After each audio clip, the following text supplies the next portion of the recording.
বিকেলবেলা বাজারে গেছিলাম, তোমরা তো দেখেছিলে আগের ভিডিওতে।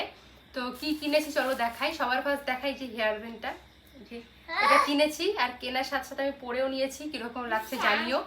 হোয়াইট কালার আছে এর মধ্যে, আর একটা আকাশি কি ব্লু এরকম টাইপের কালার আছে।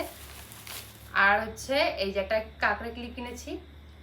কিছুদিন আগেই 3টা কাঁকড়া ক্লিপ কিনেছিলাম, মানে এত ক্লিপ ভাঙে আমার কি বলবো, জানি না কেন, লাস্টিংই করে না বেশি দিন। আর এই যে আজকে একটা কিনলাম। আর এই সোমবার তো শ্রাবণ মাস, তাই জন্য দেখো চুড়ি কিনেছি।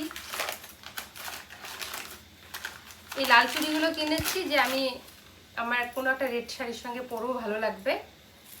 এগুলো কিন্তু কাচের, যেরকম সবুজ চুড়ি হয় সেম ওই রকমই, শুধু কালারটা এটা রেড। আর এই যে গ্রিন কালার এই চুড়িগুলো কিনেছি। শ্রাবণ মাসে তো এই চুড়িগুলোই পরতে হয়। আগের বার কিনেছিলাম, ওগুলোই আমার কাছে 2 ডজন আছে। তো এবার 1 ডজন কিনলাম, তাই জন্য হাত ভরে পরবো, ভালো লাগে।